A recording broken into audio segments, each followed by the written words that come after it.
Bolton things, I see all kinds of chatter. People on the left are freaking out. Some people on the right are freaking out. Other people are celebrating. And so let's just talk about where we are real quickly as a country. Sorry, I'm late. I had to throw on my robe. Of course, I'm a robe guy now. A lot of people know that. Uh, Look, first we have to discuss Washington, D.C. itself. I've been there. Sadly, it's a freaking horrible place. I wouldn't recommend you go, but it's rich. Like you can tell as soon as you fly into Washington, D.C., you drive around, the buildings are new, everything's nice. It's really, really rich. That's weird because there's not really an industry there except for the industry that involves your money.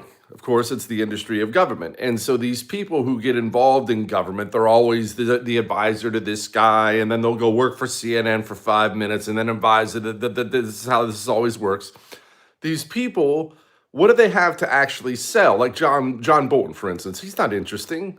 Doesn't have anything interesting to say. He's got a great mustache. I'm going to give him that. He's got a great mustache. But other than that, what is he? He says nothing. So there is a temptation to sell secrets, to sell important things to domestic and foreign enemies of this country. That's how a lot of these people make a lot of money. A lot of people in Washington, D.C. make money by screwing you, finding a way to screw your country and sell it. That's what a lot of people do. This has been an industry for a long, long, long time. That's why your sitting congressman retired after 12 years, and now he lives in a $2 million brownstone somewhere in the D.C. area after making $165K a year, and yeah, it drives a Mercedes. This is exactly why these people do what they do. It's a large, ongoing criminal network. Our entire government is a large, ongoing criminal network, and that's how these people make money. And you can just see the money all over the place. So that's one.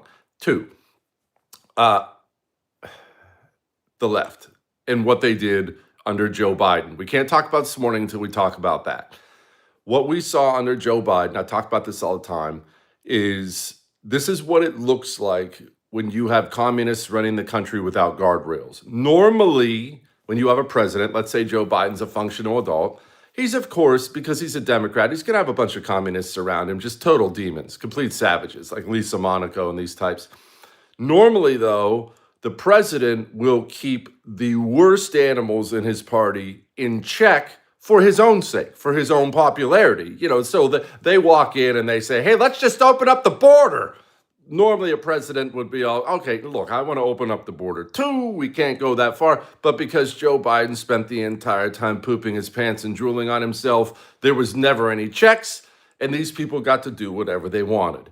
And what they really wanted, what the communist always, always, always does, 100% of the time, not 99% of the time, is he figures out how to use the forces of government against his political opponents. He finds ways to classify them as national security threats. I mean, Stalin, Pol Pot, all these guys did this. They're national security threats to justify sending all the government guns against his political opponents. And we saw things during the 4 years of Joe Biden that were beyond belief. Everyone knows about the Donald Trump thing, so I don't need to cover that, raiding Mar-a-Lago stuff. All that stuff's bad enough. Let's talk about Mark Houck. Just think about this for a moment. It doesn't matter where you are on the pro-life stuff. I want you to think about this for a moment. Roe versus Wade gets overturned. Of course, because these demons love slaughtering babies, they're mad. They're freaking out. Oh my gosh, I'm so mad. I'm so mad. What do? In response to Roe versus Wade going overturned, the monsters at the DOJ figured out an old obscure law that would allow them to send FBI SWAT after pro-life activists across the United States of America. That's what they did. They used the FBI as a teenage hissy fit because they were mad about Roe versus Wade. Mark Houck is a very nice, peaceful man. His lawyer told them, hey, I'll turn myself in if I'm going to be arrested. They said, no, don't bother. And they sent the FBI to his home. This is what it looks like when you have communists without any guardrails. No limiting principles at all. No dad to step in and say, stop, we're not doing that. This is exactly what it looks like. So, what do we do now? Because I don't want to live in that kind of country. You don't want to live in that kind of country where the FBI might show up at your door any moment because you're pro-life or something like that. Well, we have to figure out how to stop them.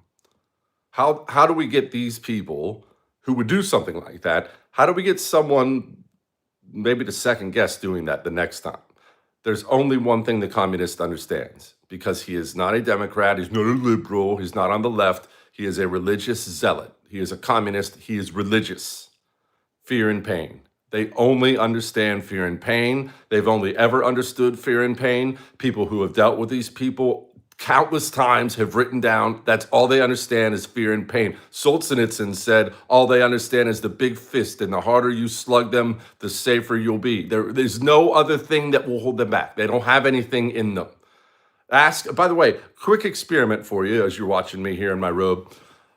If you have a Democrat in your life, you don't have to, I don't want you to be confrontational. I really want you to ask this question. A normal Democrat in your life. Ask them if they have any regrets about Democrats arresting the Republican nominee several times and trying to throw him in prison so he couldn't be president.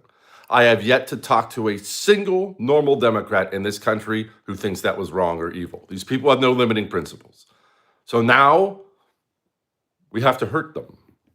I don't want to live in that world. I don't like that. But you have to hurt them, because the next time they take power, and they will, I don't know when, but at some point in time they're going to come back. The next time these people take power, they're going to want to do it all again and worse. Communists don't go backwards. They don't reverse. That's not how they operate. The next time they take power, they're going to want to do it again. What is the disincentive for them to do it again? What, you're going to appeal to their morality? Are you going to do the lamest GOP thing ever? That's so hypocritical. You're being biased. That stuff doesn't work. Communist doesn't care about that stuff. Fear. The next time they think about doing it again, when they take power, there has to be a fear in the back of their minds. Wow, if I do this to them, they're going to do it to me. Without that, there's nothing holding these people back. So I don't know all the details about what happened with that idiot today with the mustache and all that. I don't know, but I do know this. Obviously, yes, we're in a dangerous place as a country.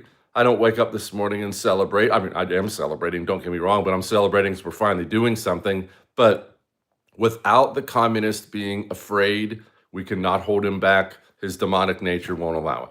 All right? It's Bronco. Talk to you later.